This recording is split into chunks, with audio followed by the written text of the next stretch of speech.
It is I, the Concrete Catwalk. For those of you who are new here, welcome. I am a reseller that has a closet on Poshmark. For my catwalkers who are returning, mwah, thank you so much for tuning in this Sunday. This is going to be a very candid talk about something that really gets under my skin. Before I dive into what we're going to talk about today, I'm going to show you two things. The first being this. Oh, yes indeed, honey. Louis Vuitton toiletry cosmetic pouch. I was in one of my favorite places, which I'm landing a lot, is finds. Landing a lot of finds is Unique Thrift. This was buried in a plethora of small pouches and coin purses. It was just in the back. Grab this. The amazing thing about this is it was priced for $19.99. It is so nice. I've put some goodies in it already. This is the inside. It's nice and it's clean. It's a vintage Louis, the condition of which, you know, she's got a little rough spots on her, but I do not mind. This is a large size. This is super cute. I like it, and I can't wait to get in full use mode, because this can be used as a clutch. This can be used as so many different things, but you guys get the point. The other thing that I want to show you is something that I'm wearing, and it's only one thing. This dragonfly necklace that I was able to scoop up in the jewelry department, and I love how delicate this little thing is. It is so cute. If you can see the little chain that it hangs on, adorable, right? That's all that I wanted to show you this week, and you guys, let's just get right into this. You know, I am an avid seller. I love having a closet on Poshmark, and I enjoy all the customers who come through and take a look around. But I gotta tell you, one thing that I cannot get with a customer or a person who is in the mix and they're looking at things, who comes across with a sense of entitlement. The entitlement part more is applicable to a person who negotiates, who buys your item, who then gets your item, and then 2 to 3 days later you get an email saying this person wants to return what they bought from you because the case has been opened. I have no problem with a person who gets something and they decide that it's just not working for them.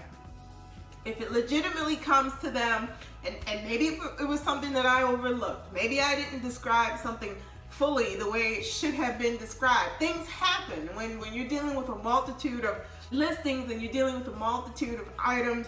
Inevitably something's going to happen. But what I don't like is when you have that type of a purchaser, a type of a buyer who, when you've been very thorough in what you've described, when you've been very clear about the condition, when you've been very clear about what it is that they can expect that's going to arrive to them at the end of this sales transaction, and they get it, and they get buyer's remorse, and they decide for whatever reasons, oh, well, there's something wrong with it, and you didn't fully describe, and you didn't really say this, and this isn't, no, oh no. That is one of the biggest things that irks me.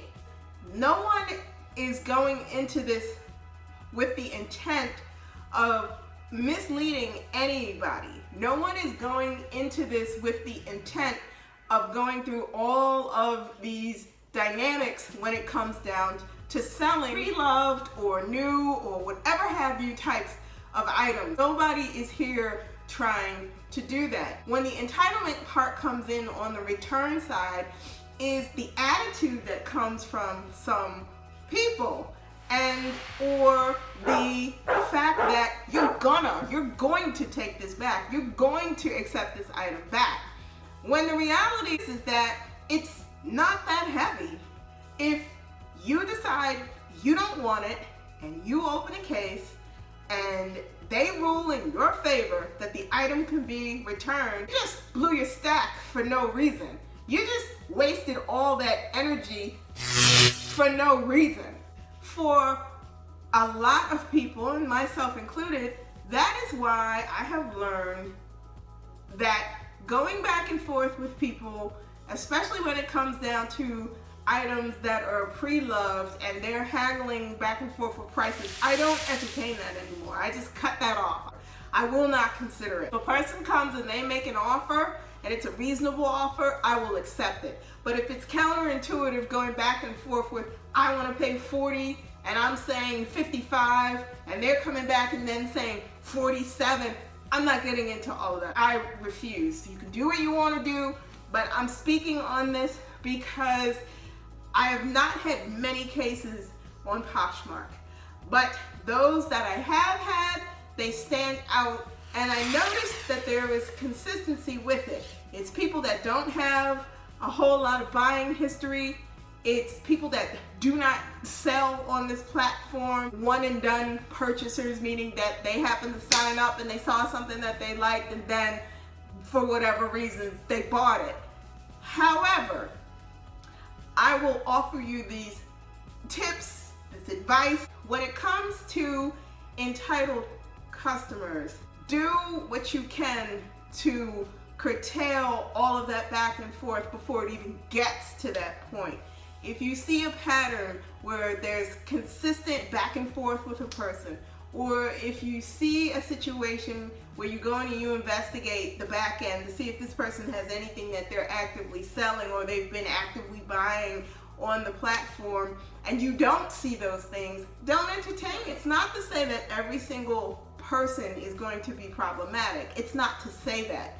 But it is to say that when you are in this realm of resale, you've got to pay attention to all of the dynamics that go along with selling. There are some people out here where for whatever reasons they may not be feeling great that day and they decide that they want to buy something because that's going to put them in a better mood. They get it, and then all of a sudden, whatever day of the week it is, they have an attitude and it's like, I don't want it, I want to return it, this isn't. No, I'm saying spare yourself the agony of dealing with a potential issue. As I said, do your research. Do your research on who you're selling to, because what I've noticed as of late is there's a lot of entitlement when it comes down to people who are either buying or could be potential buyers. Like, they're demanding you give it to me at this price, or they're demanding that you take this back. And I say, in the long run and in the end, if you want to keep your sanity and you want to keep your business viable, you've got to do 360 degrees of paying attention to who you're dealing with, what they're doing, what they've purchased, and you also have to remember that this is your business at stake. As simple as that. Sometimes it's better to cut the loss, forget about the sale, than to suffer through the unnecessary headache with someone who feels that they are entitled to having it their way, and unfortunately, it's not going to be that way. It's like a little mini, I don't know if you want to call it a rant, but it was just my feeling. Going through, you always take a look and you see, what your sales history, or you should be taking a look at what your sales history has been looking like in cases and what have you, just to keep, a balance in your business. And that kind of struck a nerve with me, and I wanted to talk about it. Let me know, what do you feel? Have you had entitled customers, buyers, return people demanding? If it's something you want me to dive a little bit deeper in about in a future video, let me know that too. Guys, my unboxing item is on its way and I am so excited. So hopefully, fingers crossed, next week's video will be an unboxing. So please stay tuned and check back in next Sunday. Like, comment, and subscribe to my channel. Tap the bell for notifications so that you will be in the know when I post videos. We post, like every Sunday. Also, head on over to Poshmark. Check out my closet. I am Concrete Catwalk on Poshmark. If there is anything you see in my closet that you would like, please feel free to either send me a message there, or you can go over to Instagram. Follow me at the Catwalks Concrete on IG. If you see something that you're interested in, you can send me a DM and together we can work it out, talk about it so that you can get it before somebody else does. You guys, that's all I have for this week. Thank you so much, and I will see you next Sunday. Bye for now. Be safe.